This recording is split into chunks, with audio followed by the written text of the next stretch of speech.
Rebel star Prabhas గారు హీరోగా మారుతి దర్శకత్వంలో తెరకెక్కుతున్నటువంటి సినిమా the Raja Saab. Horror, comedy, romantic కథాంశంతో రానున్నటువంటి ఈ సినిమాలో నిధి అగర్వాల్, మాలవిక మోహనన్, రిధీలు హీరోయిన్లుగా నటిస్తున్నారు. ఈ చిత్రంలో బాలీవుడ్ నటుడు సంజయ్ దత్ విలన్గా నటిస్తున్నారు.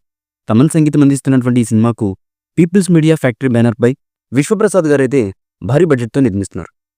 ఇటీవల రిలీజ్ చేసినటువంటి రాజాసాబ్ ఫస్ట్ గ్లిమ్స్ కు భారీ స్పందన అయితే వచ్చింది. ఇదిలా ఉండగా అతి త్వరలో రాజాసాబ్ మూవీ నుంచి మొదటి పాటనైతే రిలీజ్ చేయడానికి మేకర్స్ అయితే రెడీ అవుతున్నట్లుగా తెలుస్తున్నటువంటి సమాచారం. ముఖ్యంగా ఈ పాటలో ప్రభాస్ గారి స్టెప్స్ అయితే వేరే లెవెల్లో ఉండే విధంగా, వింటేజ్ ప్రభాస్ గారిని గుర్తు చేసే విధంగా ఈ పాటనైతే మేకర్స్ డిజైన్ చేసినట్లుగా తెలుస్తున్నటువంటి సమాచారం. మరి రాజాసాబ్ మూవీ పాట ఏ విధంగా ఉంటుంది, ప్రేక్షకులు ఏ విధంగా మెస్మరైజ్ చేస్తుందన్న విషయాలు తెలియాలంటే మాత్రం ఈ పాట అఫీషియల్గా రిలీజ్ అయ్యేంత వరకు మనం వెయిట్ చేయక తప్పదు. కాగా ఈ సినిమా రిలీజ్ డేట్ పై గత కొద్ది రోజులుగా రోజుకొక డేట్ అయితే వినిపిస్తుంది. గత కొద్ది రోజులుగా రాజాసాబ్ సంక్రాంతికి వస్తుందని వార్తలైతే విపరీతంగా హల్చల్ చేశాయి. ఈ వార్తలన్నిటికీ నిర్మాత విశ్వప్రసాద్ ఒక్క మాటతో ఫుల్ స్టాప్ పెట్టేశారు. తాజాగా విశ్వప్రసాద్ ఓ ఇంటర్వ్యూలో మాట్లాడుతూ రాజాసాబ్ అక్టోబర్ నాటికి రెడీ అవుతుంది.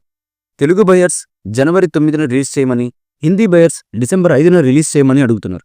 అటు ఫ్యాన్స్ కూడా సంక్రాంతికి కావాలని అడుగుతున్నారు. ప్రస్తుతానికైతే మేము కూడా డిసెంబర్ 5 లేదా 6న విడుదల చేయాలన్న ఆలోచనలోనే ఉన్నాం. టాకీ పార్ట్ పూర్తి చేసేసాం. సాంగ్స్ షూట్ పెండింగ్ ఉంది. రిమైనింగ్ మొత్తం ఫినిష్ చేసి విఎఫ్ఎక్స్ విషయంలో కూడా ఎక్కడా కాంప్రమైజ్ కాకుండా చేస్తున్నామని ఆయన తెలియజేశారు. అయితే వచ్చే ఏడాది సంక్రాంతికి ఇప్పటికే చాలా సినిమాలు కర్చీఫ్ వేసుకుని కూర్చున్నా. ఒకవేళ రాజాసాబ్ సంక్రాంతికి వస్తే ఇతర సినిమాలు పోస్ట్పోన్ చేసుకోక తప్పదు. అందులో ఎటువంటి సందేహమూ లేదు. లెట్స్ వెయిట్ అండ్ సీ ఏం జరుగుతుందన్నది కాలమే నిర్ణయించాలి. ఈ మూవీపై మీ అభిప్రాయాన్ని కమెంట్ బుక్లో తెలియచేయండి. ఈ వీడియో మీకు నచ్చితే లైక్ చేయండి, షేర్ చేయండి, కమెంట్ చేయండి. మరిన్ని అప్డేట్స్ కోసం మా ఛానల్ని సబ్స్క్రైబ్ చేయండి. అలాగే పక్కనే ఉన్న గంట సింబల్ని గట్టిగా కొట్టండి.